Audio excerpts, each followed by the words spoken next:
Welcome to Sarder TV, an idea-sharing platform founded by Russell Sarder, who's an author, investor, and the CEO of Netcom Learning. We're excited to have David Novak join us today. David is the former CEO of Yum Brands. He's also the founder of David Novak Leadership, and he's the author of a new book called Take Charge of You, and he's here to tell us more. David, thank you so much for joining us today. It's great to have you here. It's my honor, Vishali. I'm happy to be with you. Start off by telling us a little bit about yourself, where you grew up, and a little bit about your background. I have a very untraditional background. I was born in Beeville, Texas, which is a small town outside of San Antonio. My dad was a government surveyor, so he did the longitude and latitude points with the surveying party. And I lived in small town America. I lived in 23 states by the time I was in 7th grade. We would move every 3 months. My mom would check me into a new school and say, David, you better make a friend because we're leaving. But it was I think an idyllic upbringing because, we lived in a trailer. The biggest house I lived in was 8 feet wide by 46 feet long. But we would take the surveying party with us from town to town. So we'd travel with like 15 families. So you basically took your neighborhood with you in sort of like a traveling caravan. And when I played Little League baseball and sports, everybody would come out and watch my games. So I always had a lot of support. And I just thought everybody did it. But one of the great things about my upbringing is that it taught me how to move into new situations, work through anxieties, understand people. I think it helped me get some people skills that I might otherwise not have. My mother wanted me to go to high school in a place where I could go for all 4 years and not move. So my dad got promoted into a job in Kansas City, still working for the government. So I went to high school there and then ended up going to the University of Missouri. And that's where I found my passion, which is marketing and advertising. I did that at the University of Missouri School of Journalism. And from that point on, I started my career. Started out as an advertising copywriter in a very small advertising agency in 1974. My first job, I had a hamburger poster in the back corner, and my wife said that was a sign that I'd ultimately get in the fast food service, and that ultimately happened. And but I worked my way up in the advertising agency business, ran the Frito-Lay account on the advertising side. Then that's how I ended up going to Pizza, which was a part of PepsiCo. The CEO of Frito-Lay recommended me to the CEO of Pizza Hut. They were all a part of the PepsiCo family. Said, you ought to have this guy run your marketing. So I went and met with Steve Reineman, who later became the chairman of PepsiCo. And he offered me a job. And I ran marketing for Pizza Hut, did that for 4 years, then got promoted to run marketing sales for Pepsi. And I did that for 2 years. And then I wanted to be a division president for PepsiCo, and I realized I needed to get some operating experience. So I begged for the chief operating officer role, and I got to do that. And then I got promoted to be president of KFC. And then that's how I ultimately ended up being at Yum Brands. So apologize for the long story, but it was a big journey. I moved a lot of places. How would you say your childhood experiences shaped you? Well, I really believe when you have to move so much, I mentioned it earlier, you have to go through the anxieties of moving into new situations. And more importantly, you have to quickly go in and assess, who do you want to hang with? Who do you not want to hang with? And I learned that, you're only one good friend away from happiness. It's amazing what happens when you make that one good friend. All of a sudden, your life becomes much more fulfilled and positive. But I think the fact that I moved around and I had so much support from my mom and dad. My mom and dad both had high school educations, and they wanted me to get a college education. And I was the first person in my family to go to school. But they wanted the American dream to happen for me. But my mom and dad were extremely smart. And I always, when I'd go out in the restaurants, and I'd visit our team members and visit with our restaurant managers, I'd always see my mom and dad, and I'd say, my mom and dad are just like them. They're so smart. And if they'd had the same kind of coaching as I got, the same kind of opportunities, the same education, they could have run a company. So I think it gave me a real good empathy for, people who work hard on the front line and, have to, pursue things with a lot of work ethic and diligence. And it was a great upbringing. Really prepared you for a career in retail and at Yum Brands. Absolutely. I think a lot of people ask me about it and said, how could you grow up in a trailer? How could you move around so much? And I say I succeeded because of my upbringing, not in spite of it. A funny little story, we had a very close family. I still have a close family. And, we grew up in a trailer. But now when we get together, no matter how big the house is, wherever we're at the holidays, we all end up sitting together on the same couch, all clumped together. It's amazing how things just stick with you. Yeah. But I think you learn when you have a family like mine, just how important love, support, coaching, being there really matters. And I got that in spades from my mom and dad. So you spent time at PepsiCo as well, right? You spent a good amount of time there as part of your career. Tell us a little bit about what that experience was like. I first started working with PepsiCo on the advertising agency side when I worked with Frito-Lay, and I was very young. I got promoted very quickly, and I had management responsibility for the biggest account in the advertising agency before I was 30. And I remember, I had a bachelor in journalism from journalism, but all the PepsiCo executives, all the Frito-Lay executives, all had MBAs, okay? And they were all older than me. So first of all, I had to learn how to work with, people who had more experience than me. And I was very insecure about not having my MBA. In fact, when people would talk about where they got their MBA at Harvard or Cornell, or you pick the place, I'd usually find some way to excuse myself and go to the restroom, But, I really started... It was like really work with really, really smart people, and that was and you had to be on your game to be able to build their respect, especially if you're not inside the company, you're outside the company and they're paying you basically as a consultant, So, I always tried to really come at the business as an agency person from a business perspective. For example, one of the things I'm most proud of in my career is I recommended to the Frito-Lay team that they do Cool Ranch Doritos. I took my team to the grocery store. We went to the salad aisle. We realized that ranch was the hottest, most popular flavor that was growing. And I went and called Dennis Hurd, the head of R&D at Frito-Lay, and told him that I thought we should do a ranch-flavored Dorito. And he loved the idea, and the rest is history. But I think taking that business perspective is what got me noticed at Frito-Lay, and then the reason why I got to go to Pizza Hut to run marketing. But I think what I loved about Pepsi was they would give you experiences before you were necessarily ready for it. I came up in an era where you didn't have to be 50 years old to have big responsibilities. Roger Enrico, I remember, was the president of Pepsi when he was 34, okay? My boss, when I went to Pizza Hut, Steve Reineman, was president of Pizza Hut when he was 36, So they gave you lots of responsibility when you were really young. And so, they believed in this whole thing of high potential. Were you a VHP, which meant very high potential? So if you were a VHP, man, they moved you along, put you into different experiences. This is one of the reasons why I got to run operations for Pepsi, even though I didn't have any operating experience. They figured you were smart enough to figure out how to get it done. But I really enjoyed my time at Pepsi. I worked with really brilliant people. They took the time to teach me what they knew. They developed me, gave me all kinds of opportunities. So I'm really will always be indebted to PepsiCo in terms of what I learned there. I know right now you are working on a podcast called How Leaders Lead, speaking to some great people. Tell us a little bit more about what that podcast is about and some of the folks that you have spoken to. Well, it's called How Leaders Lead with David Novak. And my big focus and my passion, I have a company called David Novak Leadership. And, we're focused on making the world a better place by developing better leaders. And one of the things I always believed in, Vishali, is you can really accelerate your IQ points and your learning by talking to the best and visiting the best. So I always did best practice visits. Okay. So I started this podcast because what I wanted to do was open the offices of the best leaders in the world to aspiring leaders so they could learn from the very best.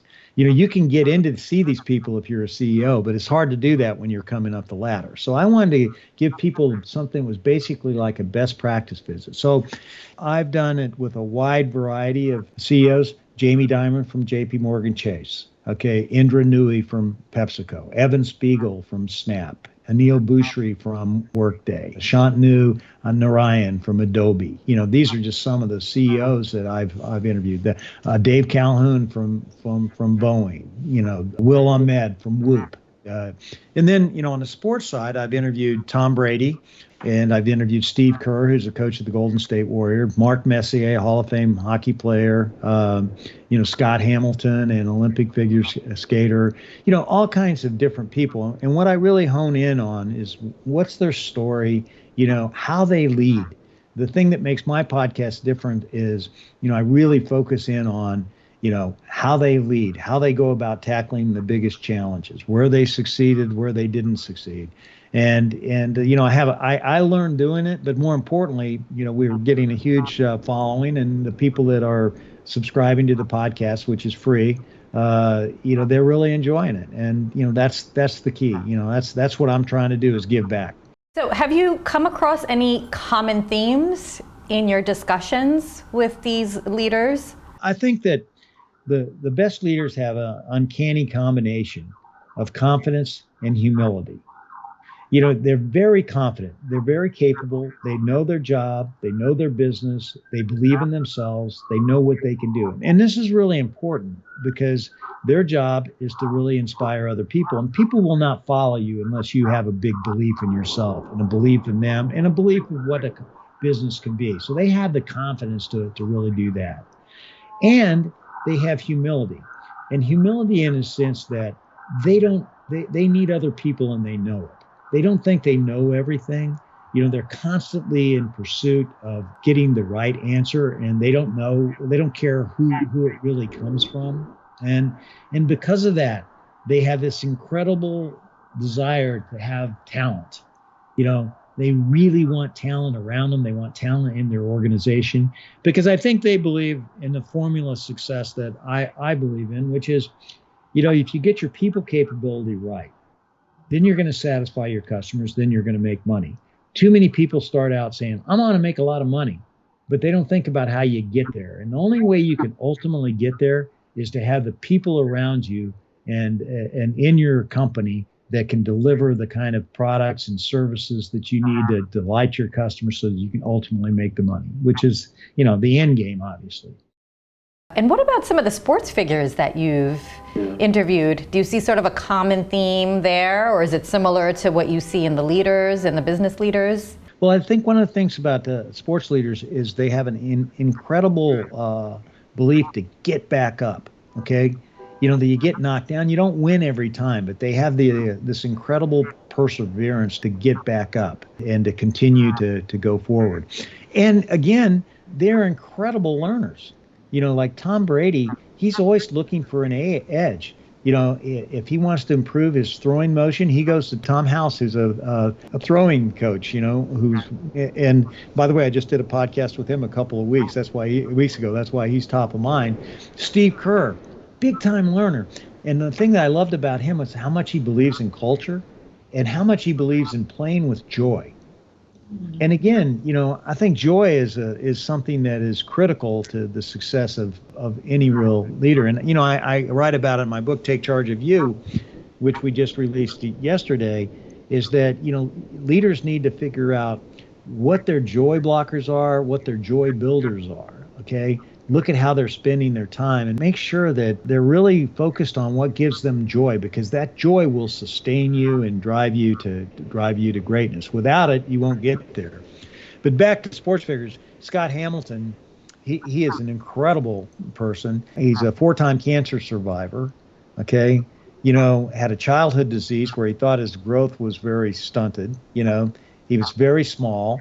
and never really worked with unsick people until he was like 4 or 5 years old, and went to and started skating. And then he realized that he could skate with the big people, and he ultimately becomes the number one in the world. But again, a huge desire to win and to do whatever it takes to win and to persevere through all the adversity that's out there. And I think you see that in the sports figures.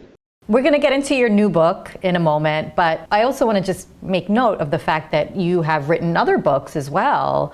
So I would love for you to just tell us a little bit about some of the other books you've written and what those books are about. Well, when I was at Yum Brands, the favorite thing I did was teach my leadership program, and it was called Taking People With You. And I would have everybody come in the organization, bring their number one thing that they were working on. I called it the single biggest thing that you could do to grow Yum Brands. And then I took them through what was my leadership process, what your mindset should be, how to develop a plan, strategy, structure, culture, how to follow through. The program is called Taking People With You. And when I did it, it was the most joyful thing for me that I did, because I loved giving what I knew to other people. I wanted to scale it. I taught it to 4,000 people in the company, so I wanted to scale it. So I wrote a book called Taking People With You, The Only Way to Make Big Things Happen. It became a New York Times bestseller, but I scaled it. It was produced in 8 different languages, and we gave it to restaurant managers all around the world, so I could take the basic tenets and get them into their hands. Then, just when I decided to move on from Yum Brands, I really wanted to make recognition a big driver that I could teach the world about, because I had a lot of success recognizing people and having fun doing it. I gave rubber chickens to people when I was at KFC, cheese heads to people when I was at Pizza Hut, and when I was CEO of Yum Brands, I gave away these walk the talk teeth, and you mentioned, we were talking about India just before we came on the show. If you go to India, the general manager of India is going to have his own personal recognition award, and it's spread all around the world. Everybody recognized people, and we made it our number one cultural driver. And so I wrote a book, and I did it in parable form. It was called Oh Great One, a little story about the awesome power of recognition. And it's a parable about this guy who's becomes CEO of this company called Happy Face Toy Company. He goes there, and nobody's happy, and the reason why is they don't feel appreciated for what they do.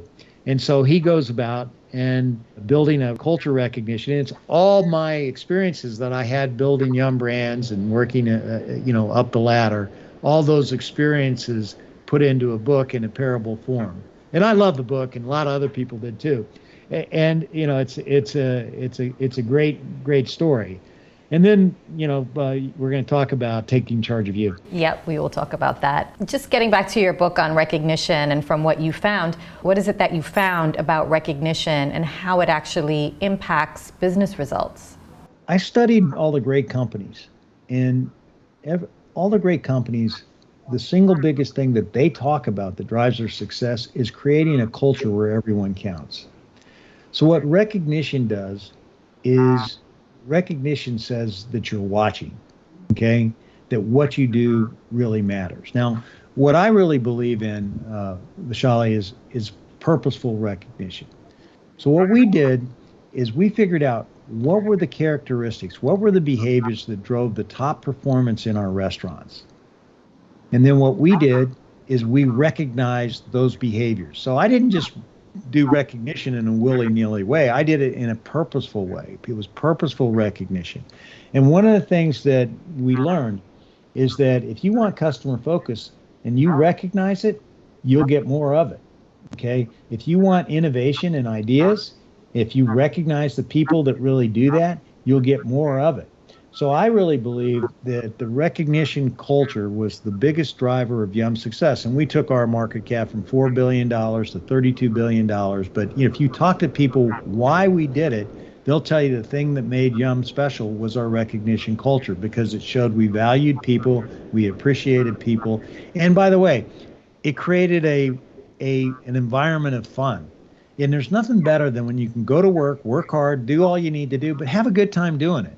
And so we had everything from roving recognition bands to our personal recognition awards. We displayed all of our recognition awards in the hallways. we did everything we could to really drive that as an important thing that was critical. We also built it into our individual development planning process, our 360-degree feedback process, our annual review process. If you didn't have the soft skills to drive hard results, you did not succeed as the leader in our company. That's why it all worked. It wasn't just, hey, I'm going to be nice to people and just recognize them. No, it was very purposeful, and we viewed it as a powerful mechanism to really motivate and inspire people to get the results you have to grow the business. So getting to your new book now, Take Charge of You, what is it that prompted you to write the book? What are some things that you were seeing?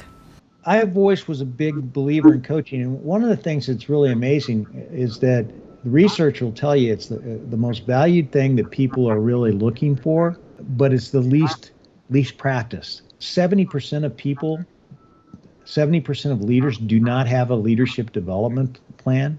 Okay? Over half of the employees don't feel like they're getting any coaching at work. People are not engaged. Okay? So I really am a big believer in coaching, and it was always a big part of my business success.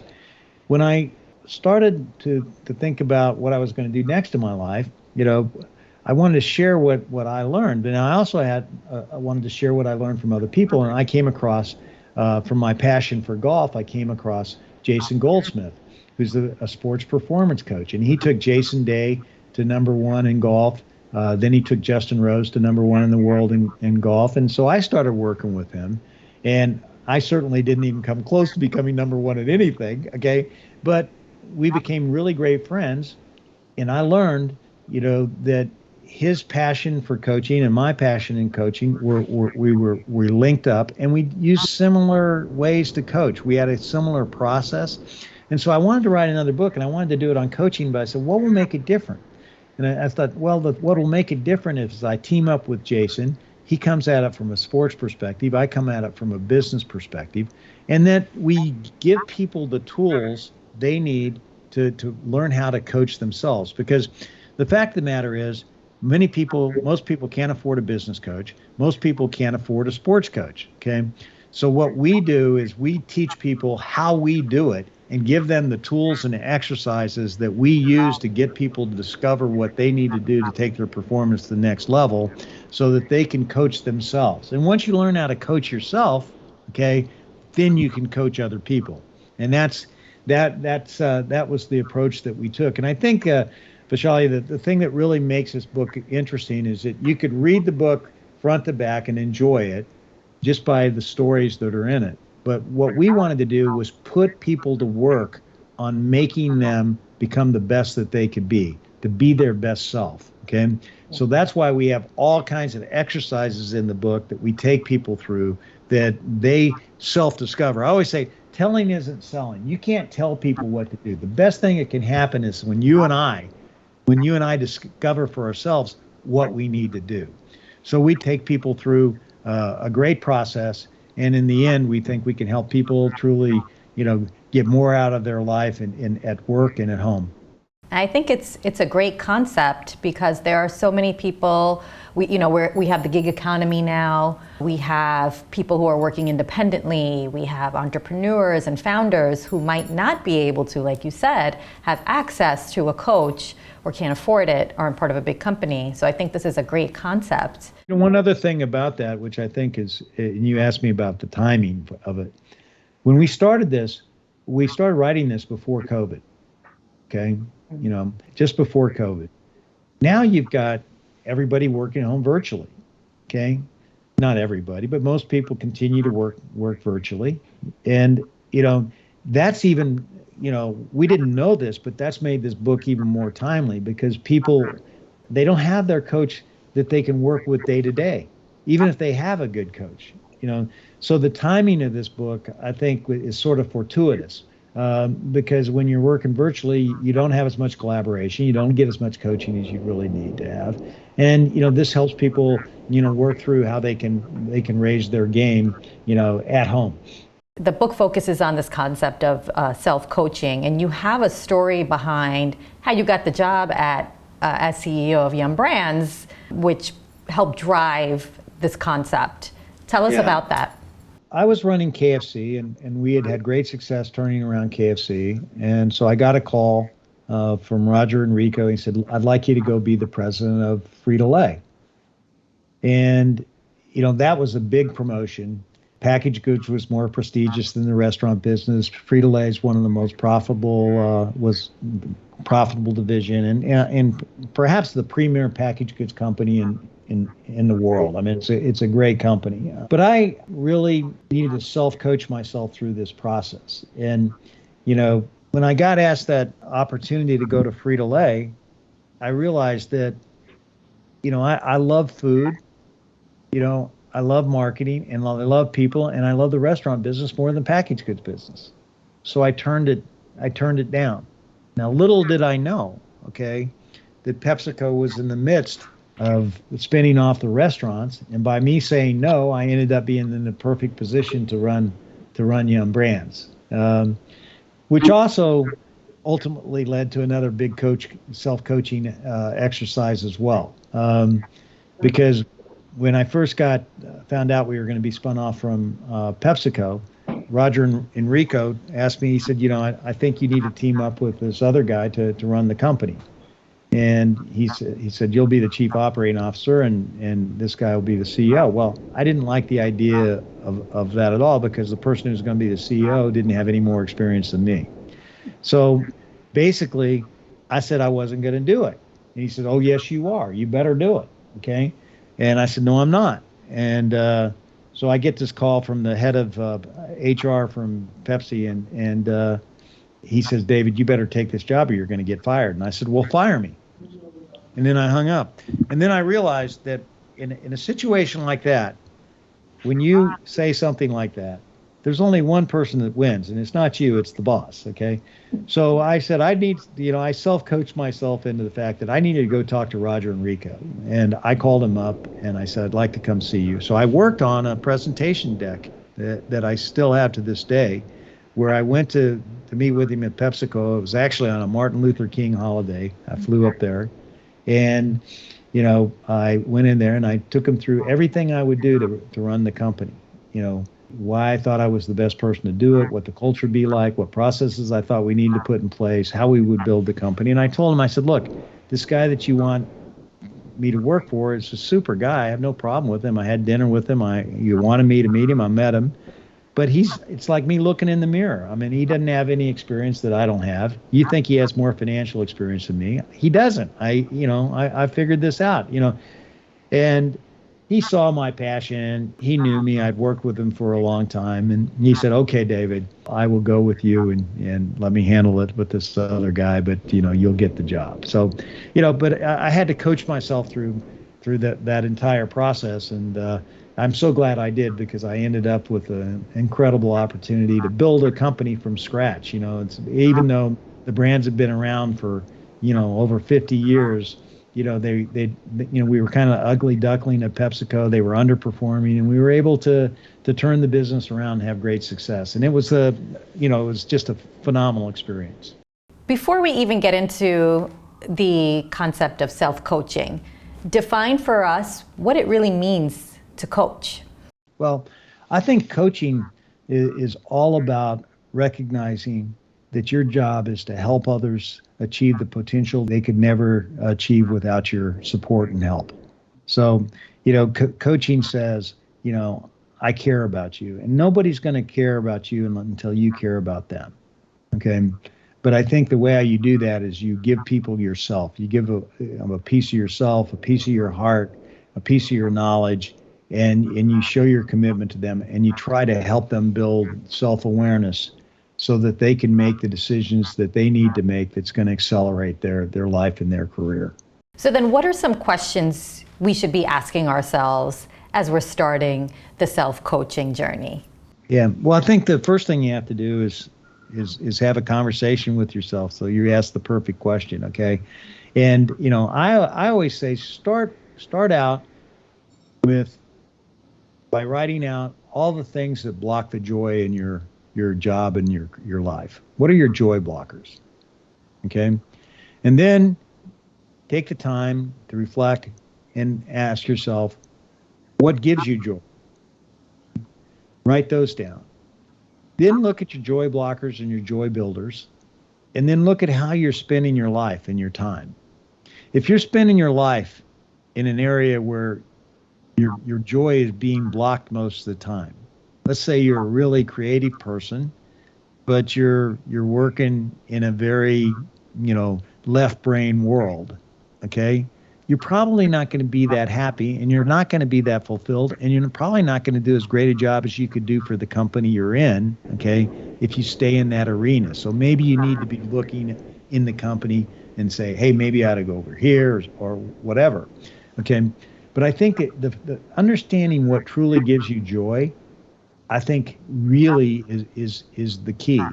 And making sure that you spend your life pursuing what gives you joy. There's a reason I love Warren Buffett. And why is Warren Buffett so successful? And he wrote a book, I think it's called, Tap Dance Your Way to Work. Okay. He loves what he's doing. It's joyful. He's curious. He loves investing. He loves meeting leaders. He loves understanding what's going on. He's curious. He has all of this energy around that thing. So when you find your joy and stay within your joy, okay, as to the best of your ability, and we all have to do things that we don't necessarily like at times. Your job is not a job. It's more of a hobby, and I think when you can make that happen, boy, you're on your way. So I think that's the first thing. And then, you got to say, okay, if this is what will give me joy, how do I get there? And then we ask people, what would be the single biggest thing you could do to start you along that journey? It might be, well, I'm going to go talk to people who are doing the jobs I like to do. I'm going to go do this, or I'm going to go do that. But getting to that single biggest thing, I think, is really key, because you want to take action. And you got to start by figuring out what's the single biggest thing I can do to get going and to make the change that's going to get me to where I want to go.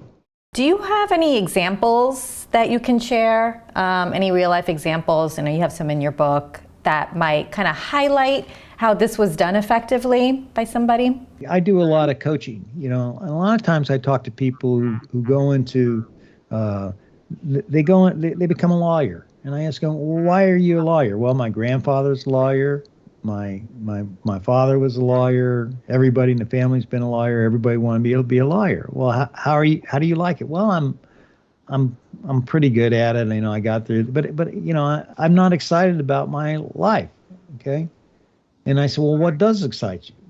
Okay. Well, I really do like finance. Finance and I said, well, a lot of people parlay their legal career and move into the finance world, and their attention to detail and, their ability to diagnose and analyze things is so good that it helps them be really successful. And so I've coached people into making that kind of move. Okay. And, I think that's one example. I was talking to a young woman, was very unfulfilled because she wasn't getting the next job. And I said, what do you want? What would really make you happy? She said, well, I love what I'm doing. I love the area that I'm in, but I'm just not getting the next job. And I said, well, what would be have you thought about the single biggest thing you could do, okay, to get you to that next job? And she said, well, it's never going to happen in this company. And I said, well, interestingly, have people called you and offered you a similar job from the outside? Oh, she said, I've had a lot of people ask me if I'd be interested in that. And I said, well, that means people see you as that, okay? And so, what would be the single biggest thing that you could do to take an offer, to take advantage of this opportunity? And she said, well, probably go on an interview or two. And then she became the head of IR for a major company that the stock has taken off. She's done enormously well, okay? But I think those are a couple of really, on the ground examples of where it works. A part of the whole concept around self-coaching is developing the coaching mindset. That's something that you talk about in your book. This really helps open up everyone for that growth and for that next step. Tell us a little bit about what the coaching mindset is. Yeah. Well, the coaching mindset is being open, okay? It's being open to understanding yourself. It's having a mindset that, people will say a lot of times, well, I haven't done this, okay? And we always say, in the book, we say, put the yet after this. I haven't done this yet. It's opening yourself to the possibilities that are out there for you, okay? And believing that you can actually get there. But it's having a growth mindset for yourself. People always talk about that in your business. A lot of what we're talking about here is applying things that work in business, but to you personally, okay? So because you really are a brand, you really are a company, but it's the growth mindset is just really unlocking the opportunities and seeking knowledge wherever you can get it to help you get to where you really want to go. We talk about the importance of finding assistant coaches, okay? If once you know what you want to get done, then you know where to get coaching. We're not saying you should never get coaching. We're just saying get focus coaching. If you want to be a great journalist, okay, you go talk to, if you can talk to the best journalists in the world, you're going to get their advice. You're going to get coaching that's going to help you get to where you want to go. But that growth mindset, unlocking every door, turning over every stone to try to figure out how you can be your best possible self.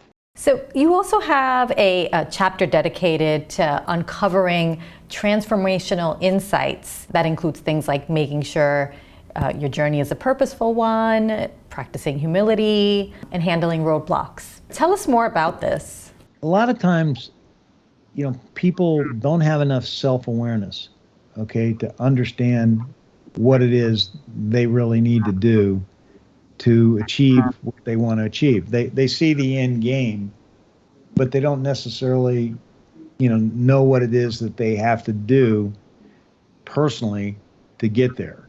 Let's say you might want to be a CEO, okay? And, you have a really great marketing background, you have good operating background, okay? But your financial ability is weak, okay? You don't have that ability, and maybe your communication ability is not as strong as it needs to be because you can't clarify and simplify your thinking as well as it needs to, okay? If you go through the self-coaching analysis, okay, and self-awareness, you would say, hey, man, I've got to learn how to build my financial skills, okay? And I've got to learn how to simplify my thoughts and communicate better if I'm truly going to become a CEO, okay? And once you get, that's the insight that can transform your ability to get to where you want to go, only if you develop an action plan to get you there, okay, which we also talk about in the book. But there's something you have to uncover that will tell you what you need to do to get to where you want to go. One of the things I talk about in the book, we have what I call the 3x5 exercise. I do it every year. I write down, what am I today? What do I need to be tomorrow? Okay, and, I used it as a coaching tool. I had my top 50 leaders always, share their 3x5 card with me, and I shared my 3x5 card, and I'd say, hey, I want you to help me achieve it. But, one year, I was looking at myself, and, I'm very passionate. I'm very committed to what I believe. I'm very convicted, okay? That's great, okay? But the problem is you can scare the hell out of people if you're the CEO. Okay, you can overwhelm them. Okay, so my transformational insight is that I had to let people know that I was aware of that.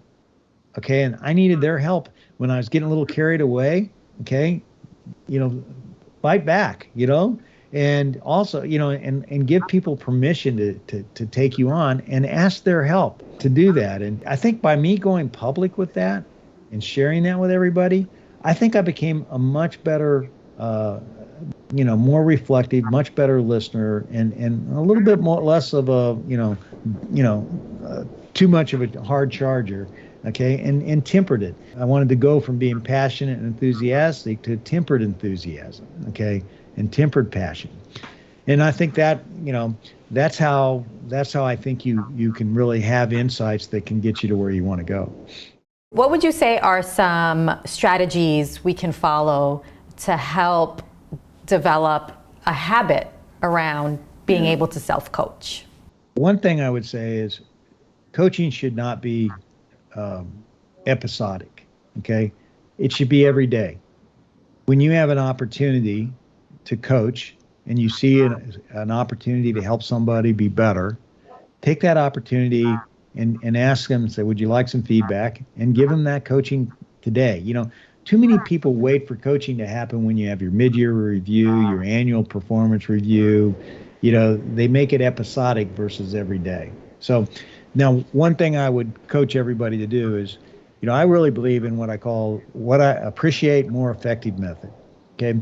If I tell you, gee, Shelley, I really appreciate this about the way how you're doing your job, these three things, then you're going to at least understand that, I have some appreciation for what you do. And then I say, and, not but, I think you could be even more effective if you did these two or three things. Okay. Then your mind is open because I at least appreciate what you do, and then you provide the coaching in a very positive way. I really believe that appreciate more effective models, great coaching model, and do it every day. We trained our people at Yum Brands on it, and we talk about it in the book because it's something that you can do every day. And please don't wait until the annual review where people are surprised. Help people start getting better today, not tomorrow. People can get better today. Help them today. Don't wait. So you also talk about the idea of upskilling and reskilling and how important that is for employees. Start off by telling us the difference between the two and why these two are so important. Well, upskilling is taking what you have and getting a lot better. Okay, taking that skill and taking it to the next level. Reskilling is giving yourself a skill that you just don't have.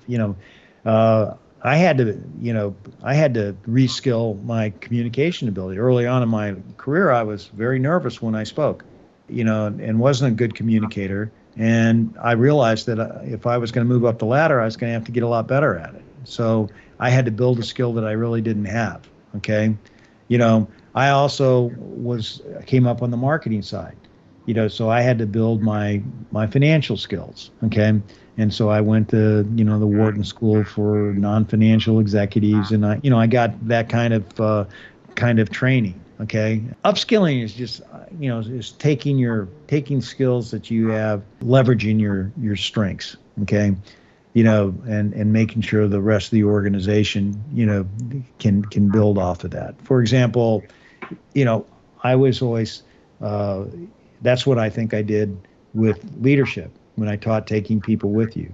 I was trying to up that skill in the organization because I knew that if I could create better leaders in the organization, we would get better results. Tell us about some stories that inspired you or really resonated with you from all the leaders that you've spoken to. I love Indra Nooyi's story about when she got promoted to be CEO of PepsiCo, and she went home, and there's some work that needed to be done around the house, and her mother said she needed to do it. And, this was the day she just got, promoted to be CEO of PepsiCo, and her mother told her basically, "You're not the CEO around here." I thought that was great. But that's one of the reasons why I think we all need people to keep us humble. One story that I absolutely love is a story about Mark Messier, who is a Hall of Fame hockey player. He went to play hockey for the New York Rangers, and they had not won a Stanley Cup for 50 years. Okay. And when he walked in the locker rooms, some of their uniforms were on the floor. Okay. And he made everybody pick up their uniforms. Okay. And he says there shouldn't be any Ranger uniform on the floor from here on out. And his whole thing was, building pride. One of the things you have to do particularly when you go into a turnaround situation, is you got to build pride and you got to build belief. Okay. And, one of the things that happened with the Rangers is that he brought in, he'd won a lot of Stanley Cups. He had that belief that that's what it was all about. And then when they brought in a new coach that shared that belief, they were able to turn that whole mindset around and getting people to believe. You have to believe. You have to believe. If you don't believe, it's just not going to happen. You become what you think you are. And I think he told very impassioned stories about that. Another one's Anil Bhusri from Workday. He and his partner, Dave Dunford, they interviewed the first 500 people they hired at Workday because they wanted to make sure that the culture was lived by the people that they hired. Okay. And another story that was absolutely amazing is I asked Scott Hamilton what he did with his medal, his gold medal, when he came back. And he said, I went to this thing in Denver. I went to this event, and they had all the Special Olympics kids who won medals there. And I thought, I looked out at these people. Some of them didn't have arms. Some of them did, they were all handicapped in significant ways. And I said, what have I done? And I said, well, where's your medal? He says, it was at home in my sock drawer. He just put it away. Okay. Cause he was humble, and he didn't feel like what he had done was really worthy, like what they had done. And, it's now in the Hall of Fame, the Olympic Hall of Fame, because they called him out and asked him where his medal was. He says, it's in my sock drawer. But I love that. I thought, here's a guy, who was the best in the world at what he did. Okay. And that personal recognition that he got, he could have leveraged it and carried that medal around forever. But, this kind of gave him a sense that, hey, you know what? I've been very blessed, and, it's a privilege to get to do what I've done. And these other people, there's always somebody that deserves something more than you, but there's very few people that would ever admit it. I thought that was really something. So tell us what else you're working on and what's next.